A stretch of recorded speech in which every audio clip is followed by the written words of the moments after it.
Welcome back to the deep dive.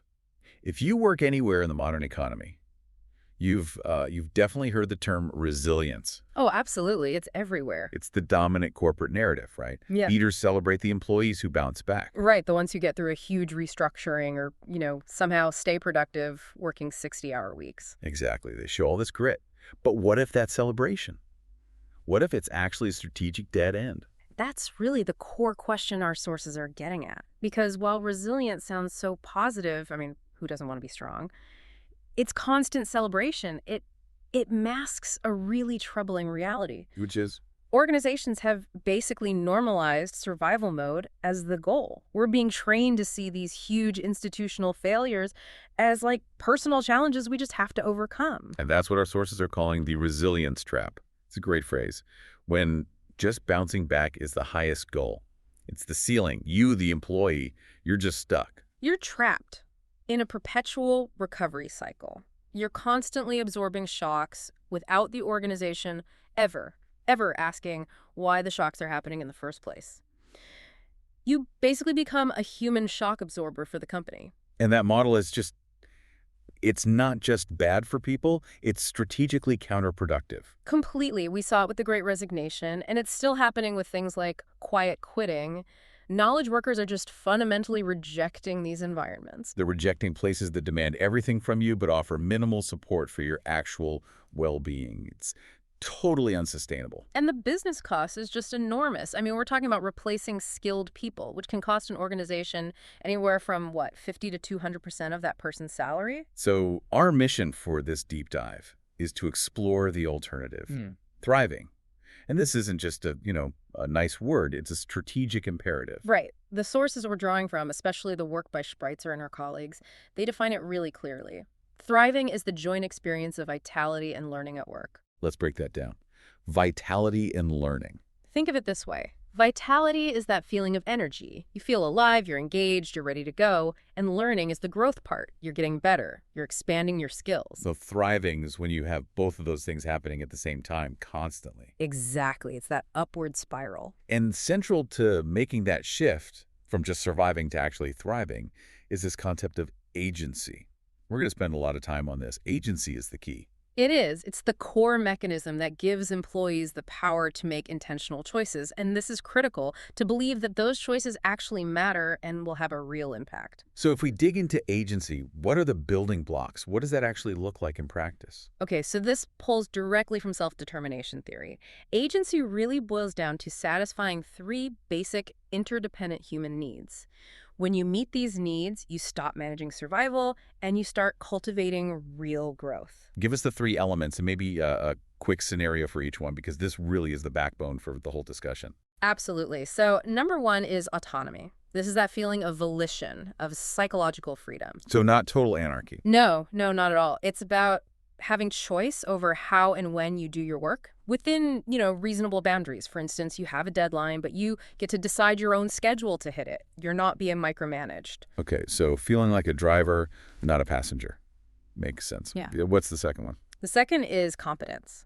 This is the belief that you can actually do the job well, that you have the skills, the training, and the support to produce the outcomes you want. And survival mode just crushes that. It completely crushes it because you're always rushed, you're always taking shortcuts, which ironically leads to mistakes and then reinforces that feeling of, oh, I'm not good enough. It's a vicious cycle. Okay, so autonomy, competence. What's the third pillar? The third is relatedness. This is that sense of meaningful connection, of belonging, psychological safety. It's the belief that your colleagues and leaders have your back. And when that's missing, nobody takes risks. Nobody asks for help. And your agency just evaporates. We can see the signs of this everywhere. I mean, the numbers on stress that our sources point to they're just alarming. The data paints a very clear picture of a workforce just under constant duress. Gallup's 2023 report. It found that 44% of employees felt significant stress the day before. Nearly half the workforce. And the American Psychological Association found that 77% so. More than 3/4 of workers experienced work-related stress in the last year. When your workforce is that stressed out, you aren't running a thriving organization, you're just managing a crisis. So if it's that bad, why does it keep happening? Why aren't things changing? Well, the sources really point to three big systemic drivers. The first is what they call resource scarcity. The whole do more with less mantra. For decades, it's been a badge of honor, but it creates this state of chronic depletion where there are never enough resources for the expectations. This fits perfectly with Hobsbawm's conservation of resources theory. When you're always losing more than you're gaining, you enter a defensive, anxious survival state. And that defensive state is terrible for business. Then you add on top of that what the sources call cruel optimism. This is a huge one. Explain that. Cruel optimism is when an organization, say, gives everyone a subscription to a mindfulness app or a wellness day, Right. while doing absolutely nothing about the structural things causing the stress, like understaffing or impossible deadlines. It puts the entire burden of well-being on you, the employee. It's essentially the company saying you're stressed because you're not resilient enough. Precisely. It's a total abdication of leadership responsibility, and that leads right into the third driver, boundary erosion. The always-on culture. Slack, email, everything is instant. And that constant connectivity is so insidious. The research shows that when those work-on-work lines get blurry, you never truly recover. Your brain never fully replenishes its cognitive resources. If you're checking emails at dinner, you're telling your brain the threat is still active. And that directly chips away at your autonomy, your control over your own time. So you're depleted. You lose autonomy because you're always reactive. You lose competence because you're just firefighting. And you lose relatedness because who has time to build connections when you're just trying to keep your head above water? And the business consequences are so clear. One of the sources noted that a toxic culture defined by disrespect, unethical behavior, All those things. it's the single strongest predictor of attrition. It's more powerful than compensation by a factor of 10. 10 times. That's a staggering statistic. It should be on a poster in every single boardroom. And beyond just people quitting, these survival cultures, they just kill psychological safety, which means they kill innovation. Of course. No one's going to try something new if they're afraid of failing. They'll just withdraw that discretionary effort, that extra stuff that really drives a business forward. The data on the alternative is just as powerful, though. Thriving employees. They have 16% better overall performance and an incredible 125% less burnout than people who are just surviving. So the case is clear. Okay, so let's get into solutions. If survival is systemic, the answers have to be systemic too. We have to stop demanding resilience and start enabling thriving through real structural changes that restore that sense of agency. So where do we start? We start with the most tangible thing, resource stewardship. It's about rebalancing demands and support. Resources are the buffer against stress, but they're also the fuel for growth and achievement. And the strategies have to be concrete, right? That's Don't just policies on a shelf. We're talking about realistic workloads, maybe enforced email blackouts, actually making sure people take their vacation. Yes. It's about giving people autonomy over their time and the tools they need to succeed. And the gold standard case study here is Patagonia. Right. Our sources highlight how they have just institutionalized this. They have on-site childcare to reduce family stress. They have flexible schedules that famously let people go surfing when the waves are good. And that surfing example, it's not frivolous. It's a perfect metaphor. It's a signal that the organization trusts you to manage your own energy, that a whole refreshed person is a better employee. A better, more committed employee. They even let people work for environmental groups for up to 2 months on full pay. It's a philosophy. Sustainable business requires sustainable employees, and their retention rates are industry-leading. That investment pays for itself many times over. Okay, so that's the external resources. Mm-hmm. Let's talk about the second intervention, cognitive flexibility development. Because thriving isn't just about what the company gives you, it's also about your internal resources, right? The ability to shift your mindset. Exactly. This is the learning part of thriving.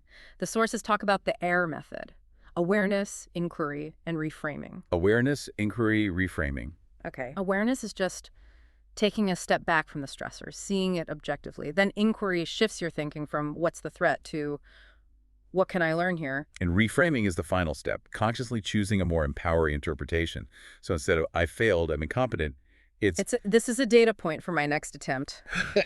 A fantastic real-world example of this at a huge scale is Microsoft under Satya Nadella. the know-it-all to learn-it-all culture shift. That's the one. That simple change in framing fundamentally altered their entire psychological landscape. They actually redesigned performance management to reward learning goals, not just outcome goals. So it wasn't just about what you achieved, but what you learned along the way. Exactly. So failures were systematically reframed as necessary data. As a result, engagement went up, market value soared, innovation just took off. It proves that investing in a growth mindset is a core competitive advantage. So we have resources and mindset. Yeah. But you said earlier that thriving is also deeply relational. Deeply, the quality of our social connection infrastructure is maybe the single most robust predictor of human thriving and health there is. That's from the Harvard 80-year study, right? Mhm. But survival mode just destroys connection. There's no time, and it makes people compete for scarce resources. So the challenge for an organization is to deliberately design an environment that forces social interaction. Look at Pixar Animation Studios. Their whole headquarters is built around this idea. The central atrium. Yes, the cafeteria, the restrooms, the mailboxes, everything is centralized to maximize these collision spaces. They want an animator to randomly bump into a software engineer. And they have Pixar University, where people from totally different departments learn together. It's an intentional investment in relatedness. Which is essential for the kind of creative collaboration they do. You need that trust to give and get honest feedback. Okay, so next up is something a little less tangible, maybe. Procedural justice and transparency. What is that about? It's about fairness, specifically the fairness of the process used to make decisions. The sources show that people care intensely about how a decision is made, sometimes even more than the outcome itself. If the process feels fair, you can accept an outcome you don't love. Exactly. It builds massive trust. A grow example of this is the Cleveland Clinic.